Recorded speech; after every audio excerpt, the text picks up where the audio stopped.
Welcome to the Swim Swam podcast. I'm your host, Coleman Hodges. Joining us today, he's a world champion. He's an ISL champion. And finally, it feels so good to say this, he's an Olympic champion. Today, we're sitting down with my good friend, James Guy. Jimmy, what's up, man? Hey, bud. How you doing?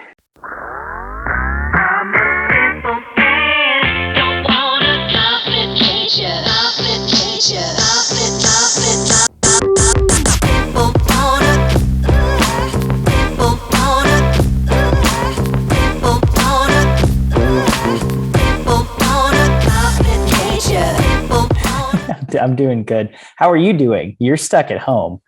Yeah, I'm not. I'm okay. I'm surviving. So at the minute, I've got COVID. I'm on day 7 of isolating, and hopefully we'll out tomorrow. But yeah, I've been at home. Been at home the last week, but it is what it is. But apart from that, everything's pretty good. So you've been pretty asymptomatic. Would you have even known that you had a cold if you hadn't been testing? Because we do this testing every day, I would never have known at all. I was at the pool, and we have to do a lateral flow in the UK to be able to train at the centre Monday and Thursday. And get to the pool Thursday morning, forgot to do one, and I'm doing it on poolside in the corner with Tom Dean. And I thought, yeah, our coach is talking, as he usually does, doing the briefing for the session, and I'm doing the thing. Yeah, fine. Carry on, put it in, turn it away. Dave finishes the brief, and I look back and I went, oh my God. And he's like, what? I said, look at it. He said, what's wrong? I said, I can't see anything. I said, Sam, look at the lateral flow, and it's two lines. And it's like, oh, I'm not going to swear on the podcast, but yeah, it wasn't a great reaction. Yeah. And Tom Dean goes, what happened? I went, not good. He goes, you're joking. I went, no. He said, you better go home and get a PCR. So ended up walking the other side of the pool, going home. And I was at home for a few days, and the PCR came back positive. And luckily, it could be a lot worse. I could have a lot of symptoms, but I've been absolutely fine. I've been doing the watt bike, doing some chins at home, press up circuits. So the cardio has still been working, but yeah, it's been watching Power all day. New series on Netflix. So yeah, it's been good so far. Quite nice. What is Power? I haven't heard of it.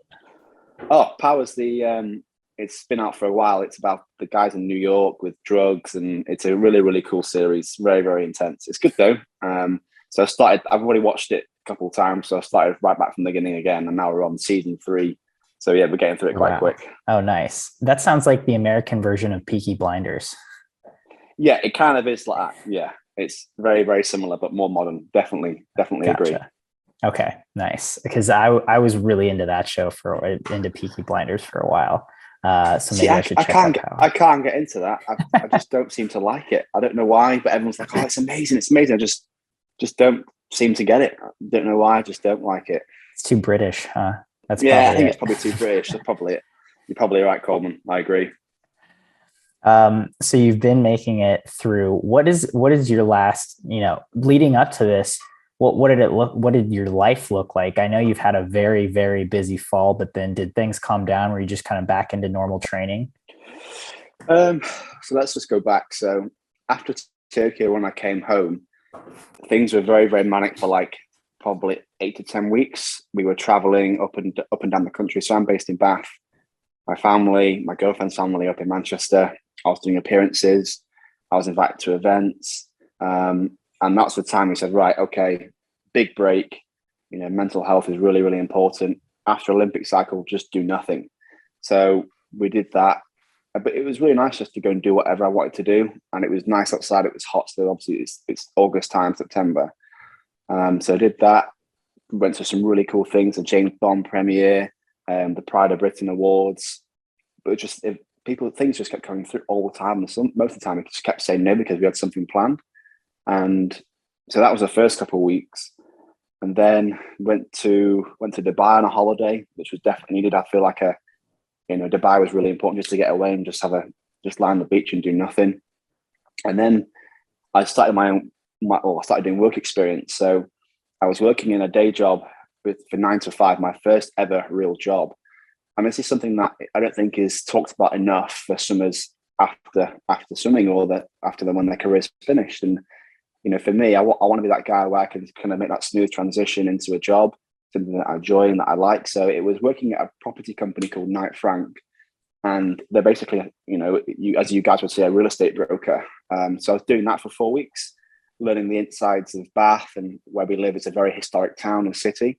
So I was doing that for 4 weeks, and I really, really enjoyed that. And I thought, this is something I really wanted to progress to when I retire and finish my swimming career and kind of transverse into the real world. I'd love to do that.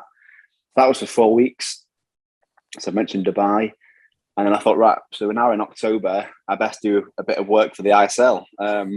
So I basically did 2.5, 3 weeks work, most of the other guys did. And, you go over there, you get what you get. And to be fair, I didn't do too bad. I was 342 on the 400 free, and I thought that was better than last year. I remember my first day there, James, the general manager of Energy, was like, the 400 free, 4x100 fly. I'm like, oh no, I'm not doing any training for this. So we'll see what we get. And to be fair, my zero this year from starting at bottom was a lot better than last year.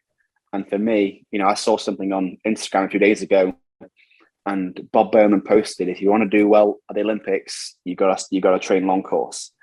And for me, that's something that I'll always prioritize. But the ISL was great fun. We won the final, and you go over there and get what you get. We came back from the ISL. I had a chest infection, so I was a little bit sick. I know most of the guys who are at World Short Course were very, very similar. Duncan Scott and Tom Dean, they were a bit ill. And I was doing more appearances just because I find Olympic year after that big break, it was a 5-year cycle. That's the time to reset. That's the time to go and do whatever you want to do. We've got 2 and a bit years to Paris, but I was up and down the country again, doing some things, training once a day, just plodding on. And, then obviously Christmas time happened, and Christmas was great. Went home, really nice few days at home, came back to Bath. The girlfriend got COVID, and then I got COVID. But we said to each other in our group, myself and my coach said, January 3rd, we're back on it. And that's where we are today. But yeah, so it's been a bit of a hell of a ride the last few months, but now's the time to get ready for the Worlds and Commonwealth Games in the summer. And obviously Europeans, we're not quite sure if that's a definite target. But yeah, it's very, very cool. It's a lot. Yeah, it's a lot. It's been a busy ride. It really has. Yeah, but like you said, that all sounds like great stuff. You said vacation in Dubai. So I was at Dubai or Doha? Dubai.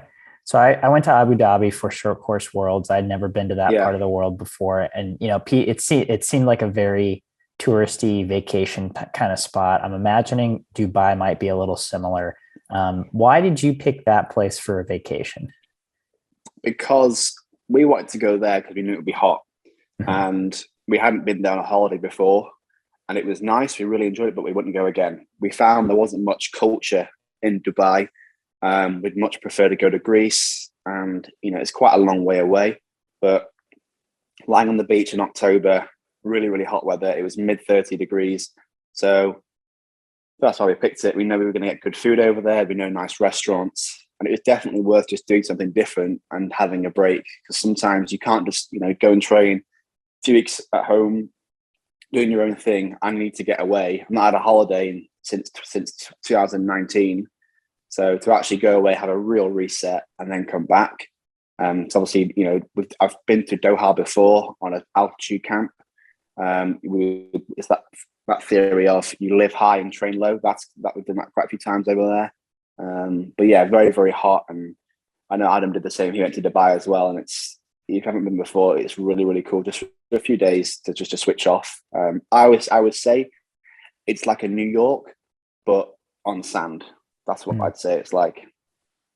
Nice. And I think that's interesting that you say that, because I went to Abu Dhabi and I was kind of expecting, this like ancient city with all this history. And then you get there and it's like, oh, like the UAE is only 50 years old. Like, it really doesn't have a lot of that ingrained culture that you would expect. No, exactly. Places. Exactly. And that's why we said, it was nice, but I wouldn't want to go there back again anytime soon. There's no real history behind it. It's good for a few days of sun, and that was great.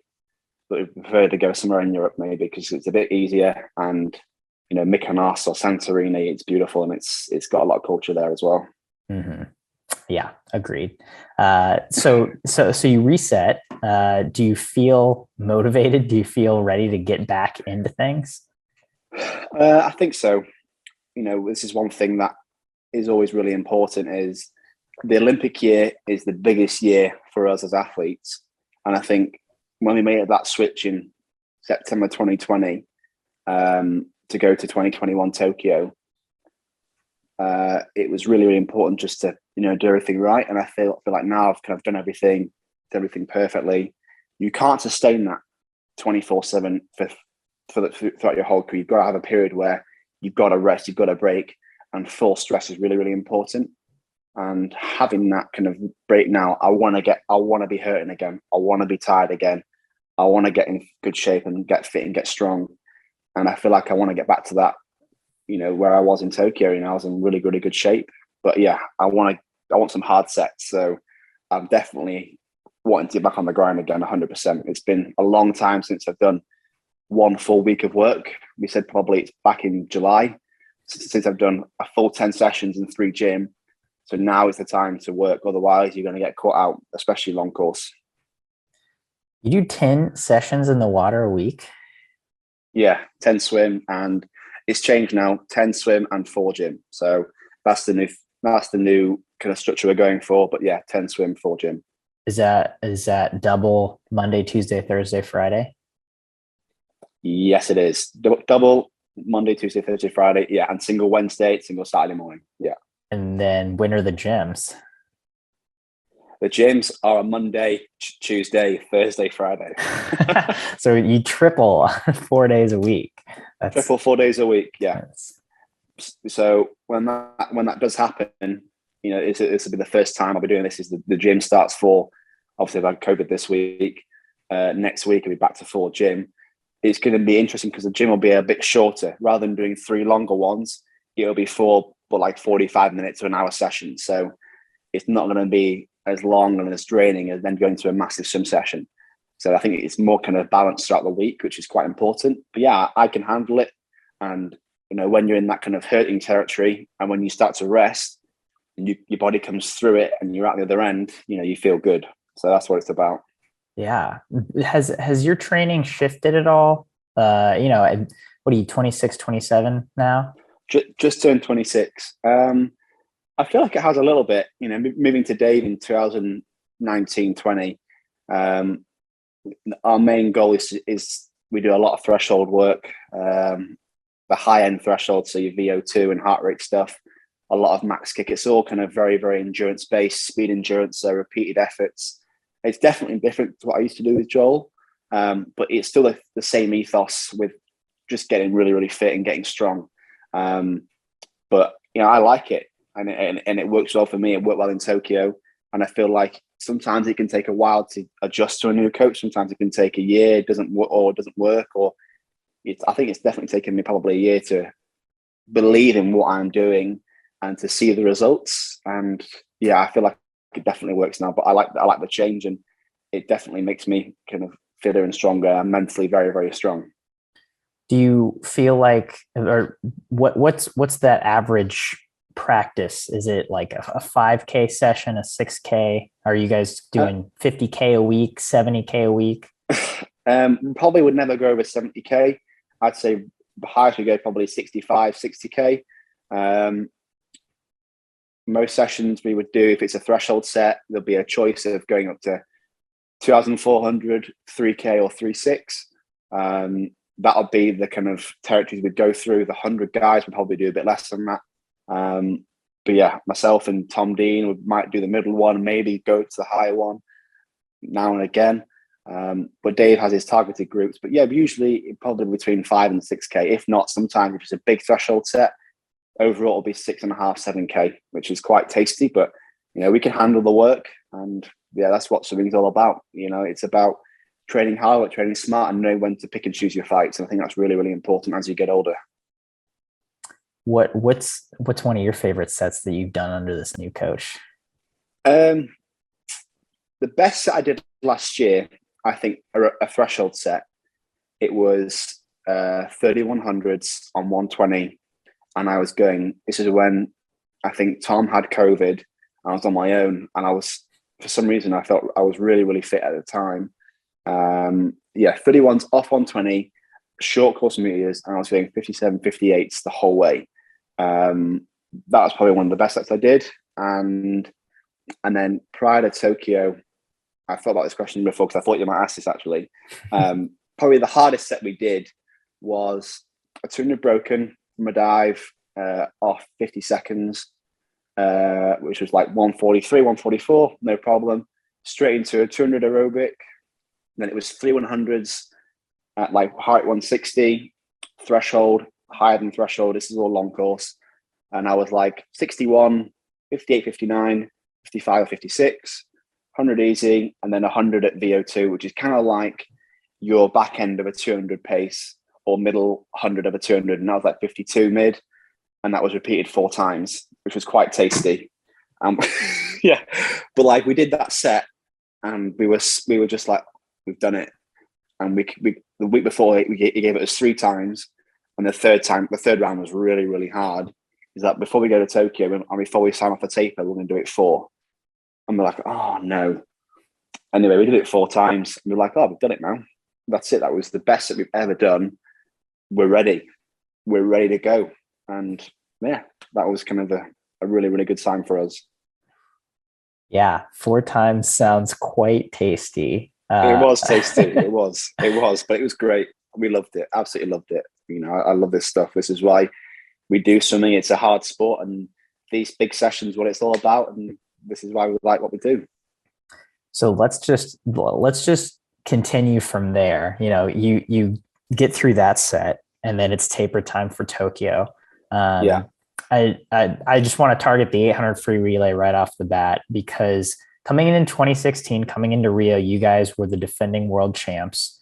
You had been on top, but I'm guessing coming into this meet, it's a little bit of a different feeling, especially after what the Brits did at their trials meet. You know, heading into this meet, you guys were just the overwhelming favorites. What was the vibe for you heading into that relay into Tokyo?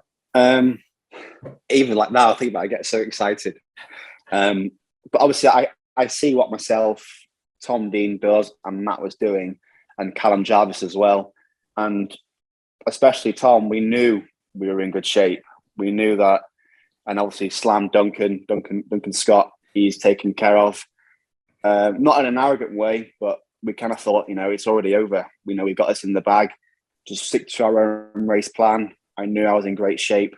And obviously Tom winning the day before and Duncan doing his thing the day before, getting first and second. You know, I knew I was in great. I was doing the pace and the warm up, and I was going 25 mids, and I was like, wow, you know, we're gonna swim fast. And to see them do that and then do our bit, I just thought, you know, focus on your own race, do what you can do. But we thought going into Tokyo, myself and Tom being good training partners and good friends, was that it was already over. We were so fit, we were so confident in what we'd done. We had nothing to lose. Go out there and enjoy racing the best in the world and on the biggest stage. And I never thought of anything else like that. We were laughing in the corner before. We were joking around. We were actually talking about the In-Betweens before. It's a British TV series that went viral. It's a great TV series. And we were talking about that in the corner before. And, you know, we were so calm and collected. You know, it's 4 lengths for us. And we do that all the time in the pool. But it was a great vibe. We knew that we were the favourites, but we didn't think about that at the time. We just got there, do your best. And once I kind of done my split, and I knew it would be a 44 low. And then when I saw Duncan dive in, I thought it's game over. No one's getting past him at this point. And they didn't. And to finally submit that, you saw all the emotion come out, you saw all the tears come out. It was a very, very, that's the one I wanted, was the gold medal. And to finally achieve that with, you know, 3 really, really good lads. I got on with them really, really well. They work hard, they're good fun, and the whole British team is.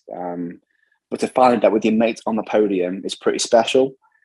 But it was all that kind of Olympic year, the mindset, getting everything right, having a good diet, being strong mentally, being strong physically, and it all coming together for 1 minute and 44 seconds.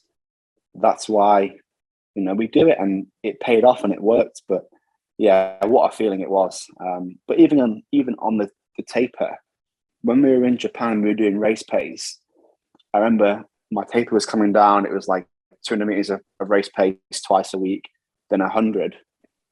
I remember doing 100 at one point and thought, right, try and hit middle 100 of a 200 just for feel.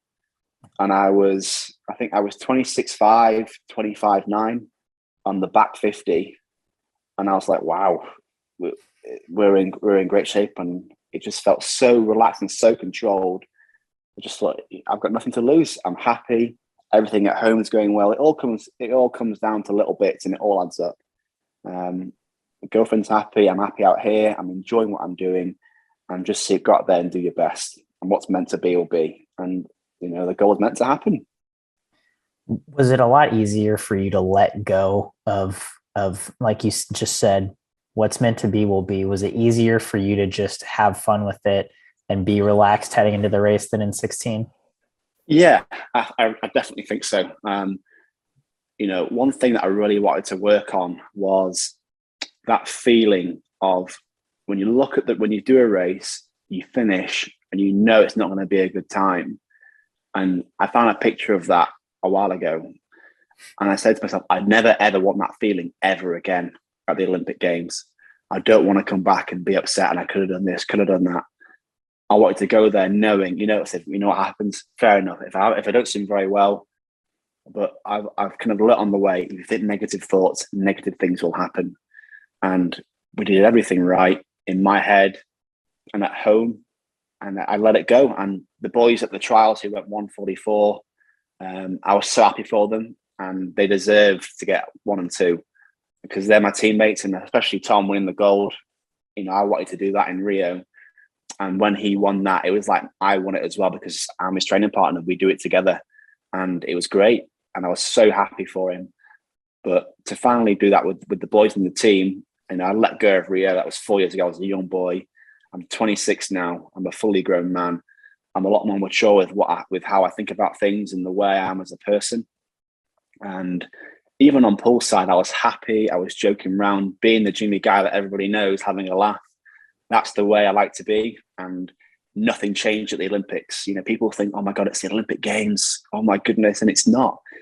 It's a pool with the same people, the same coaches, the same referees. It really is. And it's just a few rings behind you saying Olympics. That's all it is, and a bit of TV. Apart from that, that's all it is. And I had that mindset going in. So to finally do that was fantastic. Yeah. A lot different to Rio, where Rio I was more nervous the whole time, didn't know what to expect, getting psyched up too early. And I remember writing these things down. I remember after the meet, and I wrote things down of what I didn't do and what I could change going forward. And it was enjoy yourself, enjoy what you're doing, work hard, and just have fun. And I remember looking at that, and I think in Tokyo, and I was doing exactly that. This time around was so much more enjoyable. No pressure on myself, and actually enjoy what you're doing. And I definitely did that, and the reward came. Yeah. So let's talk about some of these other relays. I know we talked to you, we talked to Tom, Duncan, all before Tokyo, and Yeah. You guys all had this common goal of not only the 8 free relay, but all British relays, right? Which 3 of the 4 medaled, 2 of them won. It was on the men's side, or including the mixed relay. It was, it was a great relay effort for Britain. What were your thoughts on those other 3 relays, starting with that 400 free relay that just missed making the final? I think the 400 free relay was probably an anomaly. It is what it is. We rested 2 guys, and we didn't think it would be that tight going in, but we kind of forgot about it quite quickly because it was never our, top priority. And the way we like to work is we'll always put a strong team in the heat. And I think where you guys would never do that, you put a solid team in, but you don't really care where you come, top 8, where we're like, we want to get good lane for the final. I think this might change in the future where British swimming are, because we're quite new to this. Britain have never really had any decent relays until now. So having quite a strong team in the heats of the mixed medley, the medley relay, the 4x2. 4x1 was the only one that wasn't, all the boys were in. Mm-hmm. So that's probably one thing we learned, was that we're not quite up there with the 4x1 yet, because a lot of guys can go 47.9, 47 mid. Well, a lot of guys can't really go 44, 144, 44 high, 45 low. They're kind of a bit higher. So that was our thinking for 4x1. The mixed medley was amazing to be on, to win that with Adam and the two girls, first time it being in the Olympic Games. And this is one thing I wanted to talk about, was, working on your weaknesses. And for me, it's my turns. My turns are usually horrendous. They're not very good. They're not the best in the world. But looking back and watching the video quite a few times and going through it with the analyst team at training all the time, every Tuesday, we want to get the cameras out, we look underwater phase. You've got to work on your weaknesses, but use your strengths as well. And from what they worked out on, was that my turn from 5 in to 15 out was the second fastest turn that's ever been done in history. Now, I don't know how I've done it, but the only guy who's faster is Tom Shields. So that's something that I wanted to get right, and it definitely made a massive difference. So it just shows you can work on something, that kind of fly turn that we've been practicing the underwater phase, not breathing in the first stroke. It all adds up, and we got it right on the day. That kind of paid off quite well. Great split as well, almost to 49. And the medley relay on the last day. Now, something with this race was a bit different, because now you guys almost missed the final, and I'm thinking, did they do that on purpose, or have they played that into their favour? Now, I knew going into the race that you guys would be hard to beat. One, because you're on the outside of the pool, you're going to have clear water. You're not going to be in a bit of a dogfight in the middle. And I knew that you were going to, be right up there with us, if not ahead of us. And it was a lot harder. And we thought, because we'd obviously had a successful meet really for all four of us, Duncan, Adam, Luke, and myself, getting silver, I think, was a bit of a surprise, because we were really, really hurt and we wanted to win. I wanted to go 3 for 3. But, it wasn't meant to be. And that's the way I looked at it. But I think you guys played it right. You did the right thing. And being on the outside lane played massively in your favour. And you guys got the goal, which is fair enough. But I think we were a bit upset with the medley, because that's the one we wanted to win at the Olympics, which I'm sure anyone would understand, winning the Worlds before. But yeah, it was, at the end of the day, it was still a great split from all four of us. And I think that team is only going to get stronger. I think Luke's going to get a lot bigger. Adam still seems to be as hungry as ever. Duncan's going to, keep progressing, and so am I. So hopefully, maybe we'll give the Americans another dogfight again at some point. And yeah, we'll just see what happens. But, it's always a pleasure. I remember talking before the race, we said good luck to the boys, because at the end of the day, we're all trying to achieve the same goal. And only one team can win. And we all want to do the same thing, and that's swim fast. So yeah, apart from that, it was an absolute great time for the British relays. The way we've come across the years, to just making finals to now being Olympic champions. From 2013, we were 8th in the 4x2 or 7th. Fast forward that 8 years, we're the Olympic gold medalists. So it just shows you how times have changed and where we've come from. No kidding. I mean, you guys have a good track record of world champions one year, silver at the Olympics the next year, and then next Olympics, gold, because you did that in the 4x2. So we'll see how the trend continues. You were gold at Worlds, you were silver at this Olympics, maybe next Olympics, gold in the medley. We'll see what happens. It'd be nice. We'll see what happens, but we've got plenty of time. That's not even come into my head yet, but we've still got time to practice. Still got lots of practice ahead. Yes. We do. So yeah, I mean, successful Olympics for you. I was just looking at the splits as you were talking. I mean, you mentioned you were the second fastest from 5 in to 15 out on the butterfly turn.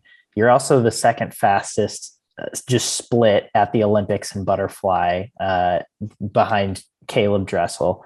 You know, it's like how do, what do you think of being that elite of a butterflyer and then and then foregoing the 100 fly to focus on those relays? This is something that was a very, very hard one to get around the corner and to put to bed. But before all I was doing before the Olympics was in the heavy work was just back end 100 pace over and over and over and over again. Like you push 25 high, it's just for fun, just no problem. No, all day, long course, keep going, keep going, keep going. And that's what I was focusing on. And I knew that I could definitely be in contention of the medal. That was what I was thinking from the Europeans, because Europeans, after the trials, I had a week off. It wasn't a priority really. I did reshave, but going to Tokyo, I wanted a medal in that. And sorry, I bet the dog just he's just a bit upset. There we go. No Got a little worries. puppy. He's only 15 weeks. So we have a little nosy. So yeah, back to the 100 fly.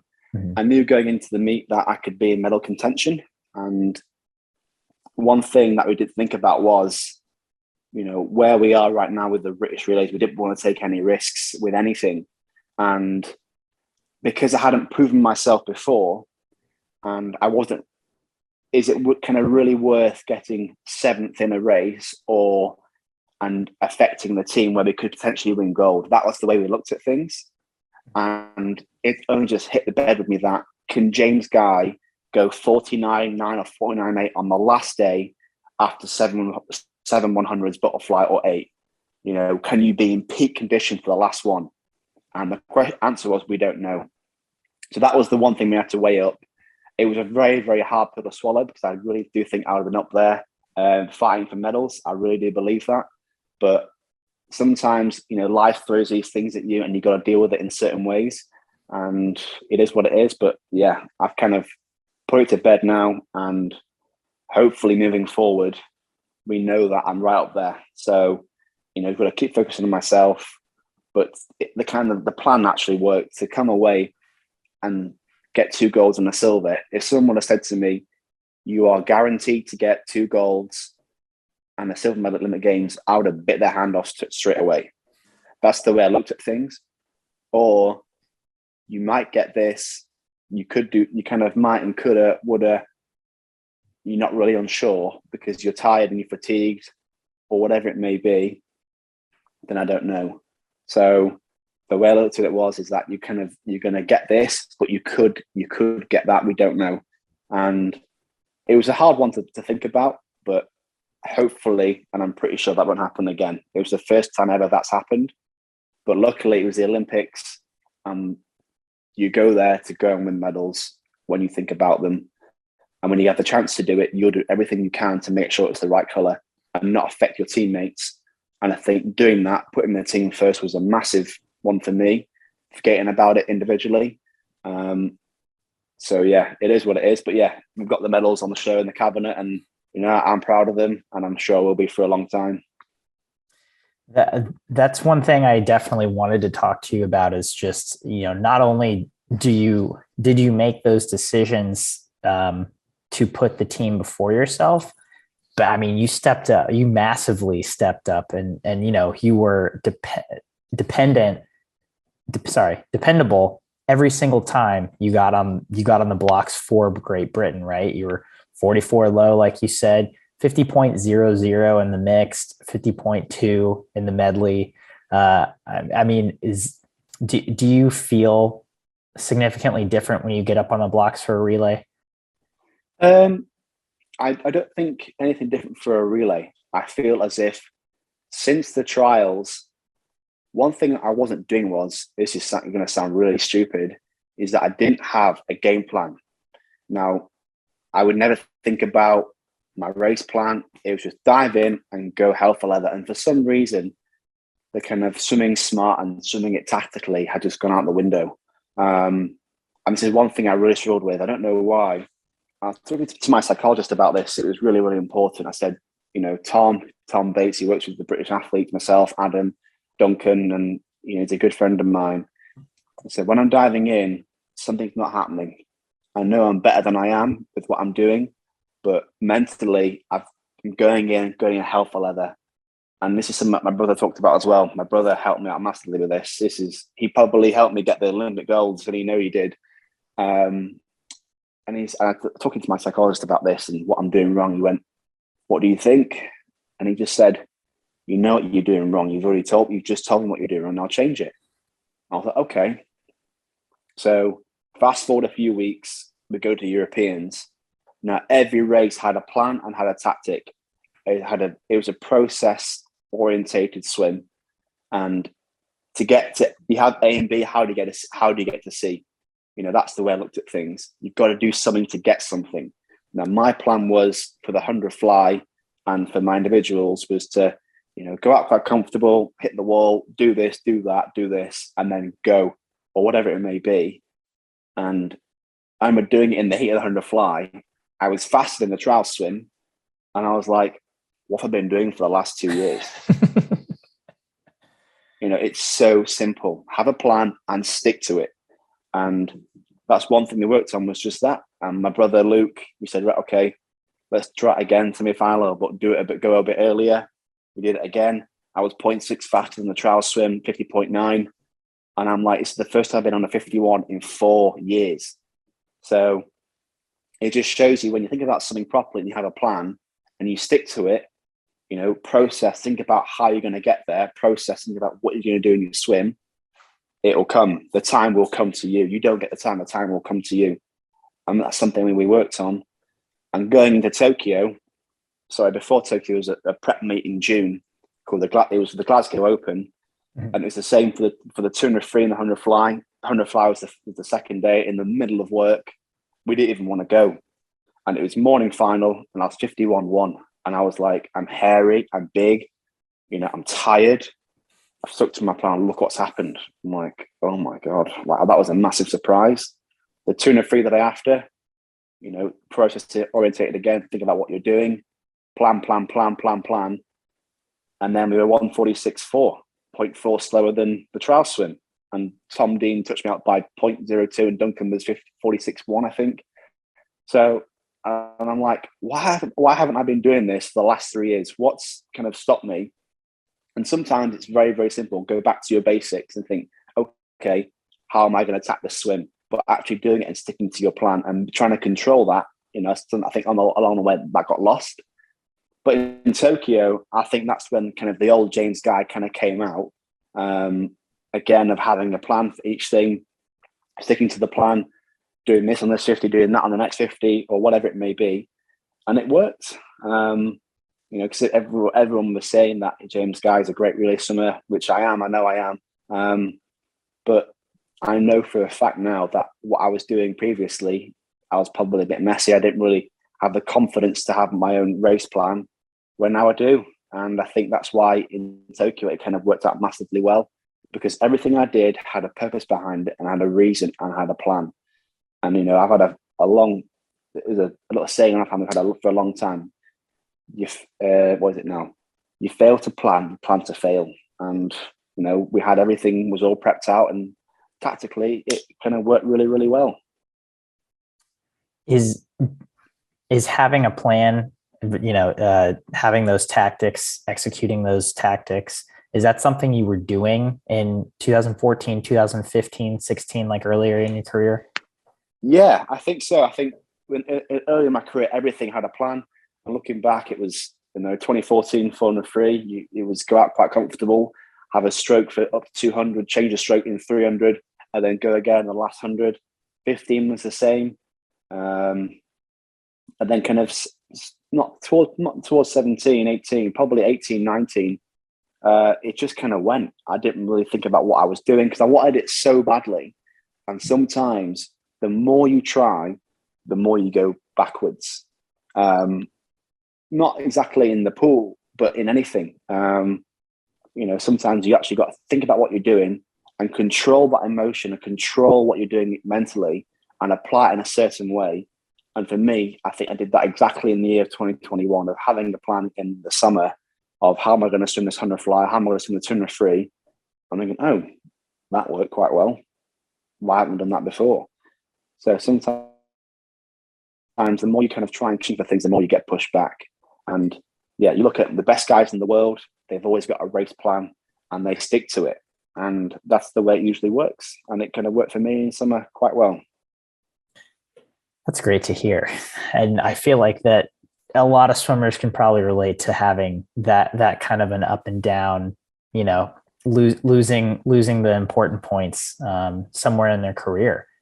Of course. I feel like a lot of athletes do that. Do you find inspiration from athletes that aren't swimmers? I did do for a while. I really liked Floyd Mayweather. And the reason being is because his work ethic was second to none. Everything had a plan. Everything was purpose behind it. Everything was process orientated. Tiger Woods, one of the greatest golfers, if not the GOAT, the greatest golfer ever lived. Watching The Last Dance on Netflix with Michael Jordan, saw something there where he was, all he wanted to do was just graft, work hard. But every game he did had a plan. With if it was Dennis Rodman or Scottie Pippen, they had a plan and it worked. And sometimes you can't just work hard because everyone can train hard. We all know that. People train hard all over the world. We get that. That's not a problem. But if you can't race, that's a bit different. You've got to be able to race and execute your race plan, because there's no point training like a maniac if you can't perform on the day when it matters. It doesn't matter if you go 142 all year, but then on the race day where it matters and it's the Olympic Games, you go 147. You're not the Olympic champion. But yeah, I think that's one thing that is really, really important, is looking outside of swimming and looking at other sports, or if it's business, and using that for inspiration. And I've seen that before. The Rocky films, they're all kind of inspiration as well. So, but yeah, it's I kind of have it in a few places. Yeah. Yeah. So I'm curious, now let's go to present day. You just finished a big, break, a big reset period, including that work experience. Yeah. Is that going to start trickling into your day-to-day life, or are you going to, do more than just focus on swimming now? No, I don't think so. I do obviously my swim camps, which is really nice to give back to the kids. The JG performance camps, we had one booked last week, but I had COVID, I had to cancel it. But I think when you're an athlete, you've got to be in 100%. You can't be half-heartedly in, otherwise you're going to get beat. And from what I know is that a lot of guys who are right at the top, you don't work 9 to 5 and train 8 till 10, or you've got to be all in. And I think for me, when I do more work experience, excuse me, it'll be probably in summer after the major meet's done, because we know Worlds is until November of 2023. So that's going to be a weird year of, I don't know how that's going to plan into Olympic year. Yeah. I don't know who thought of that plan, but I'm not really sure everyone's keen for it. So that's what I probably will do. But right now, yeah, I'll be all in for training, diet, just getting back into some work and being consistent and being compliant, not missing training, and just, getting some weeks done back to back, because kind of short course, you can get away with it, but long course, you've got to have a plan, and otherwise you're going to get caught out. And it's, as we said, long course, it's a different fitness. It really is. And it's the World Championships in May. So we've got to be ready for that. It's really, really important. And the Commonwealth Games too. Yeah, I mean, obviously last summer you did it. You had your trials and then Euros and then another meet, and you've done back-to-back big competitions before. But what do you make of this summer with the Worlds and then Comms and then possibly Euros after that? I think that's going to be really interesting. I think Commonwealth Games would be great. It's every 4 years, which is really, really important, and I want to go there and swim really well. Trials and then into Worlds, that was very similar to Europeans, very, very similar. It's kind of a similar time span. And I move things on from the trials, I move things on from Europeans anyway, from my trial swims a lot, but they're all faster. So it just shows you can do it. You can do meets back to back. You can get quicker. And then the Europeans is maybe in the summer. I know it's going to be in August time after the Commonwealths. So yeah, it's going to be interesting, and I think they'll be fine. Sorry, the dog's playing with his shoes. No worries. Yeah. But yeah, apart from that, that's probably my plan. Mm-hmm. 1 second. Sorry, he's ridiculous. Alfie, come in. Get off that. You go in your bed. Say hi to Swim Swam. Hi, Alfie. Oh my God, what a cute guy. Oh, he's the best thing in the world. Right, he's good. Okay, yeah. So I'm not really too sure on Europeans and what that's going to be like in summer. But Commonwealth Games and Worlds is definitely a really big focus. Because I'm 26 now. I'm not really sure how long I'm going to go for, but yeah, I think you got to pick and choose your fights across your career, and this is one thing I want to pick, and I've got to get ready for it. Individually, are you still focused on 2 free 100 fly? And if so, that 200 free, man. Yeah, it's stacked, isn't it? One thing we said is the 200 free has definitely moved on, which is great to see. It's really, really moved on. But one thing I want to work on is the 200 fly, and the reason is because I think I can drop more. I haven't raced it that too many times. When I've done it, I've gone out like an absolute shot. I'm not sure what I turned in at 150 at trials. It might have been 121 or 122. Yeah, it's something really, really quick. So I know the speeds that are maybe now kind of matured and actually got my head back and having a race plan.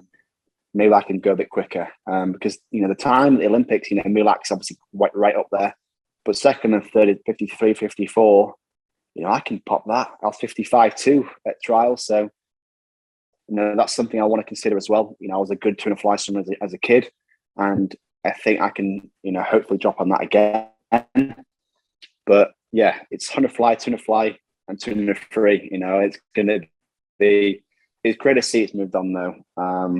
It's just where it was stuck at the 45 low for a long time. With Sun going to 44.9, but he's an anomaly again.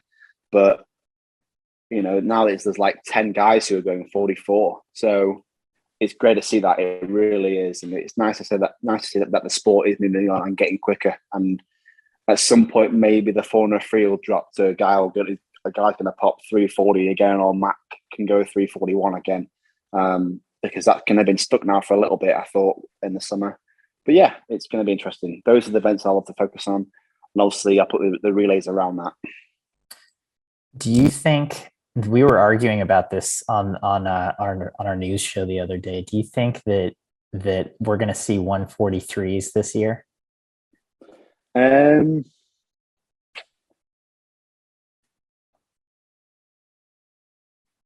What was your answer? What did you think? I said no. I don't think we're going to see 143s this year. We might have been arguing about the Olympic quad, but yeah, get specific. Yeah. You know what? I think you're right. 143 has not been done since Yannick, and unless it's really start, there's only since Yannick, there's only me and Haas and Duncan who have done it. Since and Sun. But standing start, I don't know whether it's going to be done this year. I can't see it happening at the minute. I think Olympic year, usually after Olympic year, everything's always a little bit slower. That's what I've always thought, apart from Budapest, where everyone's from like an absolute champion, when everyone was just flying. You can blame that one on the venue. Came out of nowhere. Yeah. That was amazing worlds. But this year, I agree. I don't think it's going to happen this year. I just can't see it happening because it's the Olympic year, man. Everything stepped up. Maybe a young kid is going to blast it out from somewhere, but people don't realize how hard to break that 44 is. 44 is. Otherwise, everyone would be doing it. I don't think it's going to happen. Not this year. What do you have to go 143 like 9? What do you have to split on the back end, like 25s? I think 26s? You've got to be out in 50.0 or 50 point low.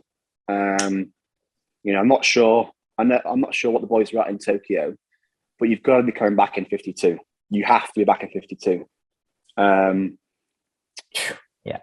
You've got to be back in 26.4, 26.2, or 6 high and a 6 low to make it a 52 mix. The only guy who came back in 52 is that Duncan in Tokyo. Is that what he came back in? He was 52.5, I think he was. Okay, it was something. Right. It was something fast. But then, do you go out hard? And is that going to be cost effective on the front half? So, yeah, it's a balance of both. But you've got to be out. You've got to be out quick and come back even quicker. Yeah. So I feel like we might be able to see it sometime this quad with Duncan and Tom, doing what they did, and then a lot of young kids behind them who are 145, 144 already. So we'll see. We'll see how it progresses. But James, it's always great talking to you. I love catching up every time we do. Is there anything we missed? Any parting thoughts before we sign off? Anything else that I missed off? I don't think so. Did you miss anything else you could think of? I don't think so. I think we've hit a lot of bases. Like I said, it's always great catching up with you. And thanks again, dude, for coming on the pod. Pleasure as always. You've been listening to the Swim Swam Podcast. Stay tuned for new episodes every week. You can take Swim Swam Podcast on the go by subscribing on your favorite podcast platform. Look for links in the description below, and be sure to subscribe to our YouTube channel for more videos as well.